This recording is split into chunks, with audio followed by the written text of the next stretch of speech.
Hello दोस्तों, कैसे हैं आप सभी। फिर से आप लोगों का स्वागत है हमारे यूट्यूब चैनल पर। तो दोस्तों, आज हम बात करेंगे कि हमारे जो घर का बिजली का बिल आता है वह कभी तो ज़्यादा और कभी बहुत कम आता है। ज़्यादातर लोगों के देखा गया है कि बिजली का बिल जो आता है वह बहुत ही ज़्यादा आता है। तो इसका मेन मुख्य कारण क्या है कि हमारे घर का जो बिजली का बिल है बहुत ज़्यादा आता है।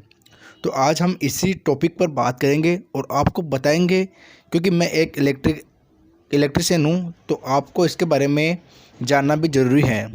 तो मैं आपको बता दूं कि घर के अंदर जो आपका मीटर लगा हुआ होता है उसके आगे की जो सर्विस लाइन होती है वह सीधी जाती है हमारे घर के एमसीबी बॉक्स में। ठीक है, कई कई घरों में एमसीबी बॉक्स नहीं होती है तो डायरेक्ट क्या होता है कि दो कटआउट लगाकर उसको लगाया जाता है।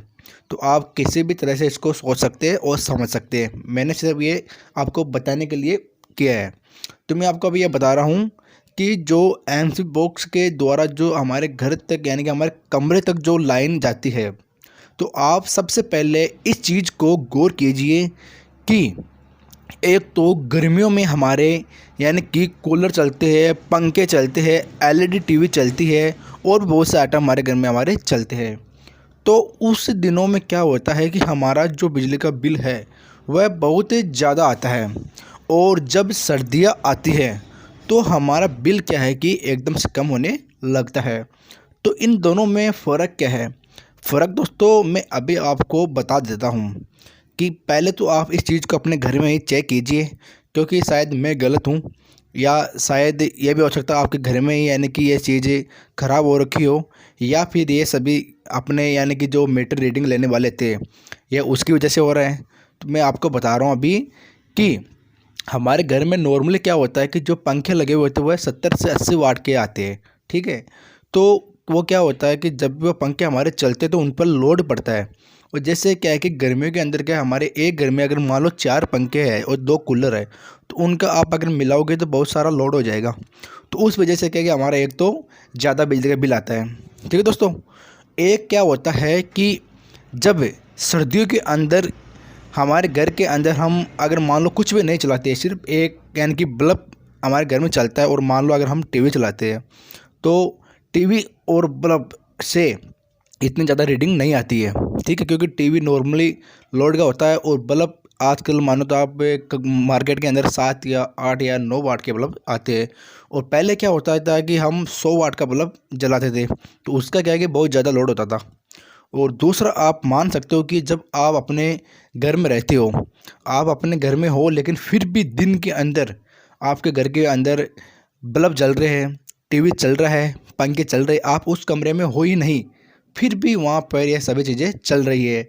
चार्जर मोबाइल के अंदर लगा हुआ है, आपका मोबाइल एकदम 100% हो चुका है, फिर भी आपके वह चार्जर लगा हुआ है। तो एक तो कारण हमारा वह भी होता है कि हम जो है फालतू बिजली जो हम यानी कि इसको जलाते हैं ना, तो उसके कारण भी हमारा बिजली बिल ज़्यादा आता है। हम सोचते हैं कि बिजली बिल हमारा ज़्यादा क्यों आया, क्योंकि वो हमारी वजह से हो रहा है। पहले क्या है कि अपने जो घर के अंदर हम अब मान लो बाथरूम मान लो, बाथरूम के अंदर अगर आप मानोगे तो बल्ब कई कई घरों में तो मैंने देखा है कि बाथरूम के अंदर जो बल्ब होता है वह एनी टाइम यानी कि चसा हुआ होता है। तो वह उसका वही कारण होता है कि गलती हम कर रहे हैं और हम दोष दे रहे हैं किसी और को कि हमारे बहुत ज़्यादा बिल आ रहा है। दूसरा दोस्तों ये होता है कि हमारा जो स्थायी शुल्क होता है बिल के अंदर, जो राजस्थान सरकार के अंदर हमने देखा है कि 460 रुपये स्थायी शुल्क है, प्लस के अंदर अन्य सरचार्ज और सुरचार्ज ये वगैरह वगैरह होते हैं। तो मिलाकर आप 600 रुपये कम से कम मान लो, ये सरकार का चार्ज होता है।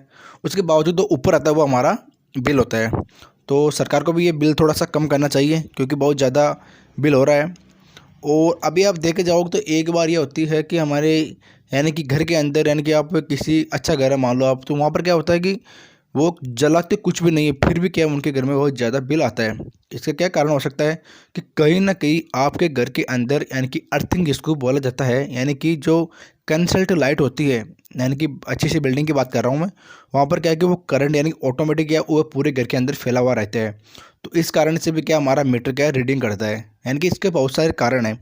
आप मेरे बताए हुए ये जो कारण है यानी कि जो चीज़ मैंने आपको बताई है ये आप करके देखिए। यानी कि आप रूम के अंदर जाते हो तभी आप अपने बल्ब को चालू रखिए, पहली बात तो ये। दूसरी बात ये होता है आपने मोबाइल अपना चार्ज कर लिया उसके बाद में चार्जर को बंद कर दी ताकि उसका पावर बंद हो सके, क्योंकि पावर सेविंग मोड तो हमारे है नहीं कि हमारे पावर रुक जाएगी, ये तो है नहीं, क्योंकि वो तो पावर जाती रहेगी आती रहेगी। इसको आप करके देखिए। दूसरी बात, जो टीवी हमारे घर में चलता है उसको आप थोड़ी देर के लिए बंद कर दीजिए, यानी कि जितनी देर आप देखते हो उतनी देर उसको चालू रखिए।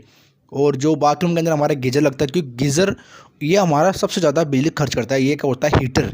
हीटर का क्या है कि हम फालतू में, अगर सर्दियों का दिन होता है तो हम क्या है कि उसके तपने के लिए रख लेते हैं। तो पता है आपको गीज़र कितनी लाइट खींचता है? आप एक बार मीटर के अंदर देखना और गीज़र को चला के देखना, कम से कम आप आधा घंटा गीज़र और वाटर हीटर होता है ना हमारा, उसको आप चला के देखना, बहुत ज़्यादा ये यानी कि बिजली खींचता है। और फ्रीज़र हमारा नॉर्मल रहता है, फ्रीज़र में इतनी यानी कि रीडिंग नहीं होती है। तो आप क्या है कि एक बार ये सभी चीज़ों के जो भी हमारे फालतू बल्ब जल रहे हैं, फालतू टीवी चल रहा है, फालतू हमारे पंखे चल रहे हैं, कूलर चल रहे हैं, फालतू हमारा गीजर राड वगैरह कुछ भी चल रही है बाथरूम के अंदर, हमारा जो भी कुछ यानी कि बल्ब वगैरह चल रहा है, आप उसको कम कर दीजिए, यानी कि उसको आप बंद कर दीजिए एक बार के लिए, यानी कि जितना काम में आ रहा है उतना यूज कीजिए, ताकि आपका बिल बहुत ज़्यादा कम आए। आप ये एक बार यानी कि 1-2 महीने के लिए करके देखिए, शायद आपके बहुत ज़्यादा फ़र्क पड़ेगा। तो आप एक बार इन सभी बातों को ध्यान में रखते हुए इनको यानी कि एक बार आप करके देखिए अपने घर के लिए, तो आपको बहुत ज़्यादा फ़ायदा मिलेगा अपने बिजली बिल के अंदर। तो आपको वीडियो अच्छा लगा है ना, तो हमारे वीडियो को लाइक शेयर और हमारे चैनल को सब्सक्राइब ज़रूर कीजिए। हम आपके लिए अच्छे अच्छे वीडियो इस चैनल के ऊपर लाते रहेंगे।